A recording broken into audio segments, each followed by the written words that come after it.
দুয়ারে কড়া নাড়ছে পবিত্র রমজান। প্রতি বছর এ সময়ে ছোলা, ডাল, চিনি, ভোজ্য তেল, মুড়ি ও খেজুরের মতো পণ্যগুলোর চাহিদা হু হু করে বেড়ে যায়। চাহিদার সঙ্গে পাল্লা দিয়ে বাড়ে দামও। তবে এবছর রমজান ঘিরে ভোগ্যপণ্যের দাম অনেকটাই স্থিতিশীল। যদিও প্রায় 1 মাস ধরে চলা সয়াবিন তেলের সংকট কাটেনি। সয়াবিন তেল ছাড়া রমজানের অন্য সব পণ্যের দাম স্থিতিশীল রয়েছে।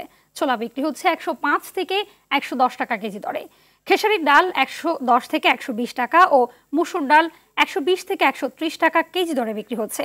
মাস 2 আগে চিনির দাম 125 থেকে 130 টাকা হলেও এখন তা কিছুটা কমে 115 থেকে 120 টাকায় বিক্রি হচ্ছে।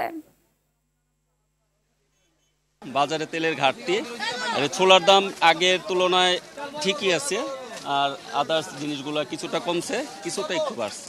মানে আগের যে কিছুদিন আগে যেরকম ছিল এখনো এইভাবেই আছে আর কি। এখন বর্তমান যা দাম আছে এরকম বাড়ে না আর কি। মানে প্রতি বছর রমজান আসলে খেজুরের দাম বেড়ে যায়, কিন্তু এবছর খেজুরের দাম রমজান আসার আগে কমে গেছে। আমরা চাই যাতে আরো কমে যাক। দর্শক, এই মুহূর্তে কারণ বাজার থেকে সাকিবুর রহমান ও চট্টগ্রাম থেকে সরাসরি যুক্ত হচ্ছেন আমাদের সহকর্মী সাইফুল মাহমুদ। প্রথমে যাব সাকিবের কাছে।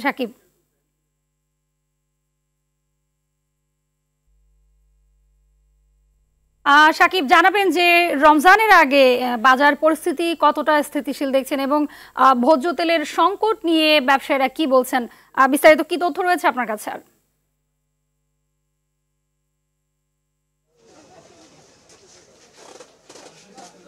হাবিবা, আসলে বাজারে রমজানের যে পণ্যগুলো রয়েছে তার কিন্তু পর্যাপ্ত পরিমাণে সরবরাহ রয়েছে। ব্যবসায়ীরা বলছেন যে কোনো পণ্যেরই ঘাটতি হবে না। যেভাবে পণ্য তারা বাজারে রেখেছেন সেই হিসেবে পণ্যের দাম আরও কিছুটা কমে যাওয়ার কথাই তারা বলছেন, যে এইভাবে পণ্য সরবরাহ থাকলে ধীরে ধীরে এর দাম আর কিছুটা কমতে পারে। যেমন গত বছর এই সময়ে কিন্তু ছোলার দাম যা ছিল সেই দাম বা তার থেকে কেজিতে 5 টাকা 10 টাকা কমে এখন ক্রেতারা কিনতে পারছেন। পাশাপাশি ডালেরও কিন্তু একই অবস্থা। তবে যে কথাটি বারে বারে উঠে আসছে, দীর্ঘদিন ধরে দেখা যায় যে এই সয়াবিন তেলের একটা সমস্যা তৈরি হয় এবং বিগত 2 সপ্তাহ ধরেই কিন্তু দেখা যাচ্ছে সয়াবিন তেলের একটি ঘাটতি, সেই ঘাটতি কিন্তু এখনও পূরণ হয়নি। বিক্রেতারা বলছেন তারা যেভাবে অর্ডার দেন এখানে যারা পাইকারি ব্যবসায়ী রয়েছে তাদের কাছে বা বিভিন্ন কোম্পানিগুলো যেভাবে অর্ডার নেয় সেভাবে আসলে অর্ডার নিচ্ছে না, যার ফলে কিন্তু সংকট এখনও কাটেনি। তারা চাচ্ছেন যে আসলে 2 দিন পরে রোজা, তাই মধ্যেই যেন এই সংকটগুলো কাটিয়ে ওঠে এবং সাধারণ যে ভোক্তা রয়েছেন তারা যেন স্বাচ্ছন্দ্যে পুরো রোজাটা পার করতে পারেন। এছাড়াও আমরা দেখছি যে বাজারে মানুষের কিন্তু একটু ভিড় রয়েছে, যেহেতু রোজার যে বাজারগুলো রয়েছে সেগুলো তারা করতে আসছেন। খেজুরের দামও কিন্তু এবার অনেকটা স্থিতিশীল রয়েছে, বরং বলা চলে যে অন্যান্য বার খেজুরের দাম বেড়ে যায়, এবার কিন্তু তার উল্টা চিত্র দেখা যাচ্ছে। অন্যান্য বারের থেকে খেজুরের দাম কিন্তু এবার কিছুটা কমেছে, যার ফলে ভোক্তাদের মধ্যে স্বস্তি রয়েছে। তারা চাচ্ছেন যে রোজা শুরু হলে যেন এই স্থিতিশীলতায় থাকে, কোনোভাবে যেন পণ্যের দাম না বেড়ে যায়। তারা আসলে আরব বিশ্বের উদাহরণ দিচ্ছিলেন, অনেকে উদাহরণ দিয়ে তারা বলছিলেন যে অন্যান্য আরব দেশে যেভাবে দাম কমে আমাদের দেশেও যদি সেটি কমে আসে তাহলে সাধারণের জন্য অনেক উপকার হয়। তো এই ছিল আমার কাছে কারওয়ান বাজার থেকে সর্বশেষ। আমাদের আরেক সহকর্মী রয়েছে সাইফুল মাহমুদ চট্টগ্রামে। সাইফুল, জানাবেন চট্টগ্রামের বাজার পরিস্থিতি কেমন দেখছেন?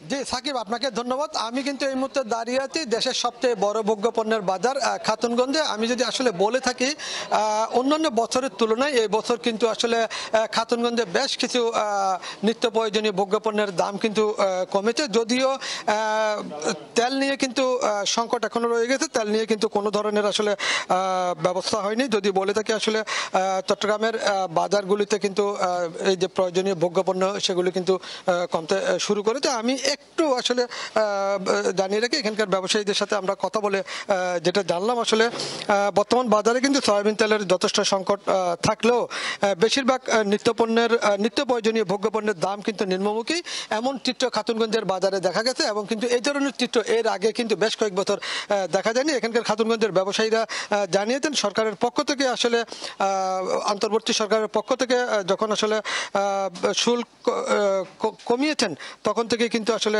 বিভিন্ন পণ্যের দাম কমতে শুরু করেছে। বিশেষ করে মূল্য নিয়ন্ত্রণ রাখতে অন্তর্বর্তী সরকার ভোজ্য তেল, চিনি, পেঁয়াজ, আলু, খেজুর সহ বিভিন্ন পণ্যের শুল্ক ছাড় দেয়। এতে ব্যবসায়ীরা বাড়তি ভোগ্যপণ্য আমদানি করার সুযোগ পেয়েছেন এবং আমদানি করেছেন।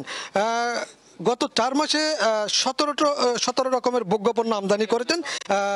19 লাখ মেট্রিক টন পণ্য আমদানি করেছেন এবং তার মধ্যে বেশিরভাগ রয়েছে পেঁয়াজ, চিনি, দারুচিনি, লবঙ্গ, রসুন, জায়ফল, গোলমরিচ, আদা, হলুদ, সরিষা এই ধরনের পণ্য আমদানি করেছেন তারা।